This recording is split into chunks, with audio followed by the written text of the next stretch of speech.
Toxic ಚಿತ್ರದ ಅವಧಿ ಎಷ್ಟು? ದುರಂಧರ್ ಸಿನಿಮಾದ ಟೈಮಿಂಗ್ ಎಷ್ಟು ಅಥವಾ ರನ್ ಟೈಮ್ ಎಷ್ಟು? ಇದು ಕುತೂಹಲ ಹೆಚ್ಚಿಸಿರುವಂಥದ್ದು. ಎರಡೂ ಸಿನಿಮಾಗಳು 3 ಅವರ್‌ಕ್ಕಿಂತ ಮೇಲಿದೆ. ಅಂದರೆ ಇದು ದೊಡ್ಡ ಸಿನಿಮಾ, ಇದು ದೊಡ್ಡ ಸಿನಿಮಾ. ಒಂದೇ ದಿನ ರಿಲೀಸ್ ಆಗ್ತಿರುವಂಥದ್ದು ಮಾರ್ಚ್ 19.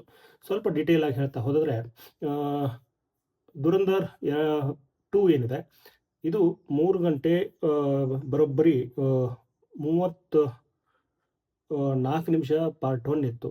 ಈಗ ಧುರಂಧರ್ 2 ಏನಿದೆ ಇದು 3 ಗಂಟೆ ಆ, 28 ನಿಮಿಷ. ಅಂದರೆ ಇಷ್ಟು ದೊಡ್ಡ ಸಿನಿಮಾ ಇದು. ಇನ್ನು ಕನ್ನಡದ ಟಾಕ್ಸಿಕ್ ಚಿತ್ರದ ವಿಚಾರಕ್ಕೆ ಬಂದರೆ 3 ಗಂಟೆ 15 ನಿಮಿಷ ಇದೆ ಅಂತೇಳಿ ಒಂದು ಸುದ್ದಿ ಬರ್ತಾ ಇದೆ. ಸೊ ಎರಡೂ ದೊಡ್ಡ ದೊಡ್ಡ ಸಿನಿಮಾಗಳು. ಅವಧಿ ತುಂಬ ಇರುವಂಥದ್ದು. ಕಾರಣ ಏನು ಅಂತಂದರೆ ಕಥೆಯ ವಿಚಾರ, ಪಾತ್ರಗಳ ಪ್ರವೇಶ, ಪಾತ್ರಗಳ ಇಂಟ್ರೊಡಕ್ಷನ್ ಸುಮಾರಿದೆ. KGF 1 ಮತ್ತು 2ದಲ್ಲಿ ಪಾತ್ರಗಳಿತ್ತು. ಅವನ್ನ 2 ಪಾರ್ಟಲ್ಲಿ ತುಂಬ ಒತ್ತಾಯ ಮಾಡಿ 2 ಪಾರ್ಟ್ ಮಾಡಬೇಕು ಅಂತ ಹೇಳಿ ಈ ಒಂದು ಸಿನಿಮಾನ ಯಶ್ ಅವ್ರು ಮಾಡಿಸಿದ್ರು. ಸೊ ಹಾಗಾಗಿ ಅದು 2 ಪಾರ್ಟ್ ಬಂದಿತ್ತು. ಆದರೆ ಟಾಕ್ಸಿಕ್ ಒಂದೇ ಪಾರ್ಟಲ್ಲಿ ಬರ್ತಿರುವಂಥದ್ದು 3 ಗಂಟೆ 15 ನಿಮಿಷ ಈ ಒಂದು ಸಿನಿಮಾ ಇದೆ ಅಂತ ಹೇಳಿ ಸದ್ಯಕ್ಕೆ ಗೊತ್ತಾಗ್ತಿರುವಂಥದ್ದು. ಸೆನ್ಸಾರ್ ಆದ್ಮೇಲೆ ಯಾವ ಥರ ಇರುತ್ತೆ ಅನ್ನುವಂಥ ಒಂದು ಪ್ರಶ್ನೆ ಇದೆ. ಇದಕ್ಕೆ ಸೆನ್ಸಾರ್ ಏನು ಬರಬಹುದು ಅನ್ನುವಂಥ ಕುತೂಹಲ ಕೂಡ ಇದೆ. UA ಬರುತ್ತಾ ಅಥವಾ ಏನೇ ಬರುತ್ತಾ ಗೊತ್ತಿಲ್ಲ. ಇನ್ನು ದುರಂಧರ್ ಸಿನಿಮಾ ಈಗಾಗಲೇ ಹೇಳಿದಂತೆ 3 ಗಂಟೆ ಮೇಲಿರುವಂತಹ ಸಿನಿಮಾ. ಯಶ್ ಅವರ ಟಾಕ್ಸಿಕ್ ಕೂಡ 3 ಗಂಟೆ ಮೇಲಿರುವಂಥ ಸಿನಿಮಾ. ಈಗ ಇನ್ನೊಂದು ವಿಚಾರ ಅಂತಂದರೆ KGF ಸಿನಿಮಾ ಪಾರ್ಟ್ 1 ಎಷ್ಟು ಗಂಟೆ ಇತ್ತು, ಪಾರ್ಟ್ 2 ಎಷ್ಟು ಗಂಟೆ ಇತ್ತು ಅನ್ನುವಂಥದ್ದು ನಾವು ಹೇಳ್ತಾ ಹೋದರೆ ಪಾರ್ಟ್ 1 ಬರೋಬ್ಬರಿ 2 ಗಂಟೆ 35 ನಿಮಿಷ ಇತ್ತು.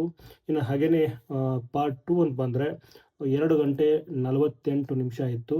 ಎರಡೂ ಸೇರಿ ಟೋಟಲ್ 3 ಗಂಟೆ 23 ನಿಮಿಷದ KGF ಸಿನಿಮಾ. ಆದರೆ ಈಗ ಟಾಕ್ಸಿಕ್ ಒಂದೇ ಚಿತ್ರ 3 ಗಂಟೆ 15 ನಿಮಿಷ ಇರುವಂಥದ್ದು.